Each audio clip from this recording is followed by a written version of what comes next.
ग्रामीण भागातील विद्यार्थ्यांना गुणवत्तापूर्ण शिक्षण देणारे विद्यादीप इंग्लिश मीडियम स्कूल व ज्युनियर कॉलेज बेळंकी। आम्ही विद्यार्थ्यांना गुण बघून प्रवेश देत नाही, तर प्रवेश देऊन गुणवंत विद्यार्थी घडवतो।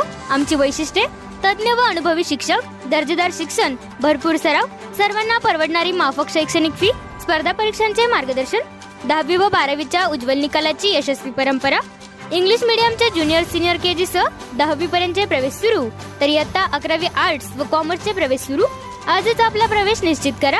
विद्यादीप इंग्लिश मीडियम स्कूल व ज्युनियर कॉलेज बेळंकी, तालुका मिरज, जिल्हा सांगली। प्रत्येक बातमीतील घटनेच्या वास्तविकतेची तुलना थेट पाहत रहा सांगली अपडेट। केवळ राजकारणच नव्हे तर समाजकार्यासाठीही कोणत्याही गोष्टीचा अवलंब करून वंचित घटकांपर्यंत हवी ती मदत पोहोचवण्याचे काम मोहन वनखंडे सर यांनी केले। नुकतेच मिरज तालुक्यातील आरोग्य येथे कोरोनात आई वडील गमावलेल्या गरीब मुलांना हक्काचे घर मिळावे यासाठी मोहन वनखंडे सर प्रयत्न करत होते। यशवंत घरकुल योजनेमधून त्यांचे प्रकरण नामंजूर झाल्यानंतर या गोष्टीची गंभीर दखल घेत मोहन वनखंडे सर यांनी गोवा विधानसभेचे अध्यक्ष तवडकर यांच्याकडे संपर्क साधला व श्रमदानातून हे काम पूर्ण करण्यासाठी विशेष प्रयत्न करून काल भेट देऊन कुटुंबांना आधार दिला। महाराष्ट्रामध्ये अशा प्रकारचे घर उभारणीचे हे प्रथमच काम सुरू होत आहे।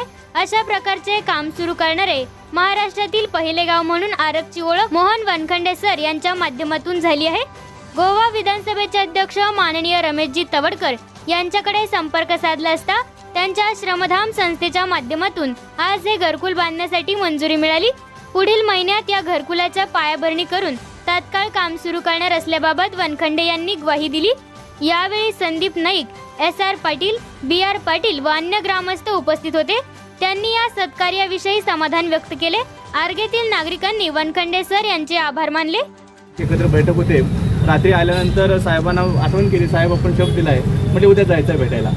आणि आपले जे संदीप नाईक आहेत आणि आपण बापू सर्व लोकांनी जे सांगितलं होतं त्या मुलाचा मला वाटतं यशवंत घरकुल योजनेमधून प्रस्ताव दिला होता, पण तो यादीत आला नाही, नामंजूर झाला। आणि ते म्हणले सर याला काय करता येईल का?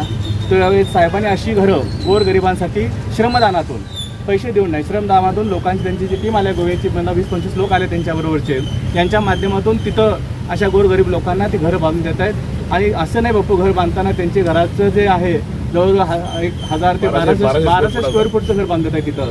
म्हणजे नुसतं जर 2 खोल्या बांधून दिल्या 700 ते 300 स्क्वेअर फूटचे नाही, अशा चांगली घरं बांधून देत आहेत। आणि ही गोरगरीब लोकांची सेवा करण्याची त्यांची वृत्ती पाहिल्यानंतर ज्यावेळेला मला नाईक साहेबांनी सांगितलं त्याच वेळा डोक्यात आलं। साहेबांना नुसतं व्हॉट्सअपला पाठवून दिलं आणि साहेबांनी त्या दिवशी गोव्यामध्ये प्रेसमध्ये सांगितलं की मी महाराष्ट्रात पहिलं घर बांधून देणार आहे। आणि ते गोव्यामध्ये सुद्धा सांगितलं। ते आज आल्यानंतर आपल्या इथं या 2 मुलाची पवार ते जे आपल्या इथे नाईक आहेत शिवा या 2 मुलांची तिकीट बघितली। अनाथ झाल्यानंतर काय अवस्था असते, गरिबी असावी बापू, गरिबी असावी, पण अनाथ पण काय वेगळं असतं, काय वेदना असतात त्या ह्या मुलांनाच बघितल्यानंतर जाणवतात। मी जे काम करतो ती वेगळी अशी संकल्पना अशी नाही आहे। म्हणजे तुम्ही म्हणाल की श्रमधाम म्हणजे श्रम करणे आणि एखाद्याला घर म्हणजे गरजवंत म्हणजे तो एक निराधार असेल, अपंग असेल किंवा एखादी विडो असेल त्यांना मदत करणे, म्हणजे ती पुढची 10 वर्ष 20 वर्ष गेली तरी ती घर बांधण्याची विचारच ते करू शकणार नाही। अशा माणसाला आधार देणं, अशा माणसाला जगण्याची ताकद देणे, एक विश्वास देण्याचा असा उपक्रम मी त्याला नाव दिलं श्रमधाम। आणि त्याच्यातून आम्ही आरंभी असा निराधार लोकांचा घर शोधणे, त्या लोकांना घर बांधणे अशा प्रकारचा कन्सेप्ट सुरू केला की मागच्याच वर्षी आपण सुरू केला। आणि मागच्या वर्षीच आम्ही एका लॉटमध्ये आम्ही जवळजवळ 20 घर बांधून दिली। आणि 20 घराचे म्हणजे 20 घर म्हणजे साधी अशा नुसती घरं नाही, म्हणजे पूर्ण घराची व्हॅल्युएशन आपल्या गोव्याच्या मनाने बघितलं तर 15-16 लाख रुपये त्या घरात होईल की अशा तऱ्हेचे सुंदर घर ज्याला आम्ही कुठल्याच प्रकारचे पेंट आणि त्याचासुद्धा कॉम्प्रोमाइज केलं नाही, अशा तऱ्हेचं घर बांधून दिलं आम्ही देण्यात आली। आणि आता यावर्षी पण आपण चालू आहे, 100 घराचं टार्गेट आहे यावर्षीला। असा उपक्रम आम्ही